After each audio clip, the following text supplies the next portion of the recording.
Hey guys, welcome to the video. Today I'm going to be discussing what it costs for my family of 3 to live in Honolulu, Hawaii. I'm going to give you all the data points. I'm going to be talking about rent, food, utilities, the works. So if you're living here and you're looking to compare, or if you're considering moving, welcome. And if you do live here already, if you could just comment below with what you think of my my data and give me some of yours, that'd be great. It's nice to get some concrete data. Now, before I get into the video, before I get into the numbers, what I'd like to show you guys is this article that was posted on Hawaii News Now, talking about the cost of living here.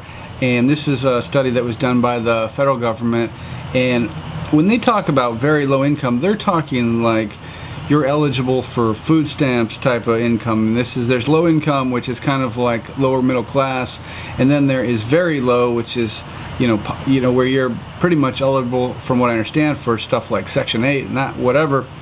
But anyways, the reason I bring this article up is, it's a shockingly high number, because beginning teachers that come out here after 6 years of education and whatnot, they start at $36,000 a year. So imagine you spend 6 years studying hard, working hard to work in this noble profession, and then you are very low income. It's a really little discouraging, in my opinion. Yeah, very discouraging in my opinion. And God, for the guys at Hawaii News Now, that had to be hard to report on, because I'm sure a lot of them over there reporting the news would also fall into the very low income bracket. Now, let's take a look. So here it is. A person living on Oahu is very low income, and for a family of 4, it's $58,000. In most places in the country, that would be a comfortable middle class existence. Most places, I'm excluding big cities, LA, San Francisco, New York, probably Chicago, that sort of thing. But most places in the country, that would be a decent living. And then the other thing is that I wanted to point out in this article is that in the last year, they estimated the cost of living in Honolulu has gone up about 7%.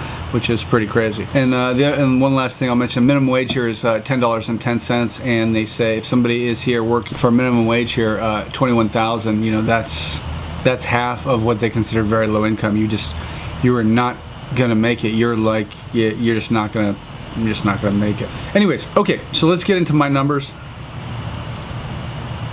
Okay, so the first thing that we're gonna talk about here is my rent. I live in a 1-bedroom apartment with there's 3 of us, me, my wife, my son.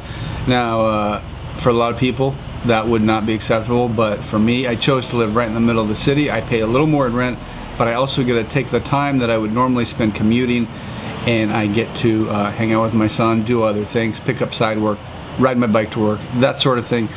So for me, it's a trade-off. Also, I've been living in small places pretty much my whole adult life. I live in Tokyo. That gives new meaning to the word small. So this depends on your tolerance to small areas. Anyway, we pay $1,200 a month to live in what I call the Cockroach Estates. It's a decent place. I say Cockroach Estates in jest, but, well, we got cockroaches, but everywhere's got them here. So $1,200 a month. I live right in the core of the city. So the next thing is utilities. With utilities, we have electric, we have internet, we have cell phones are all included in this figure. You will find, if you don't live out here, most places do not have gas. Most places are electric for cooking. So we have AC in the bedroom. We hardly use it. We use it for the dog days of summer only. Okay, the next one is food. We spend approximately $500.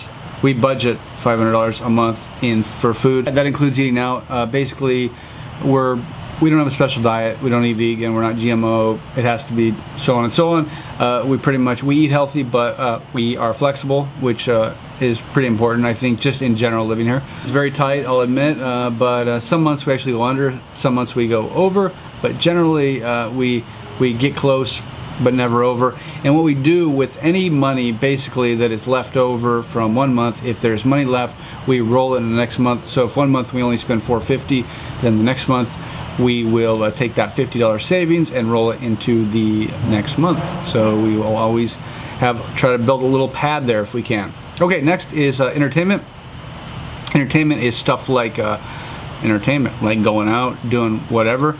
we do not go out a whole lot. We don't go to clubs. We don't go to bars. We basically like to do stuff that's outdoors, and that stuff is relatively cheap or free most of the time. You know, maybe we've got to buy a set of goggles, I don't know, you know, frisbee, a smash ball set, whatever, you know, just that sort of thing. We go hiking, we go to the beach. There is not a whole lot, you know. Sometimes my kid will go to a water park for a birthday present, that sort of thing, so that comes out of that. But we tend to roll this money into a vacation, any leftover money. So let's say we have a couple extra months, we'll roll that into a vacation, like outer island or the mainland or whatever. All right, the next is transportation. We're spending $140 a month. That includes gas for the vehicle, that includes bus fare, Uber, Bicky, whatever. If I need something for my bike, usually will come out of that, because I bike commute, as you may or may not know. So transportation covers all that. The next is car maintenance, $100 a month. Again, this is something we don't have every month, but it is a big one when it comes. All right, so we tend to roll this month to month, and then if I get a big one, big bill, or whatever, I've got to do something, I have the money set aside for an issue. I do a lot of the work myself, or I'll hire a shade tree mechanic if I need work done and I'm too busy. So $100 a month. Next is car payment. Now my car's paid. I drive an old car, but it's comfortable. It's perfect for around town because your cars get busted up here, and it's reliable. But anyways, it can blow up. It's what is it, 20 years old. So I try to save $200 a month. We save $200 a month. So when that day comes, when that transmission goes, or when that engine blows up, I can just go buy some kind of other car right away, not inconvenience the family. Okay, personal is personal money, pocket money, as it was called in the 50s. You can, you know, my wife and I split this, and basically that money I can do whatever I want with. So 70 bucks a month, I can go and do whatever. It's not a lot in a month, but I can get into trouble with 70 bucks.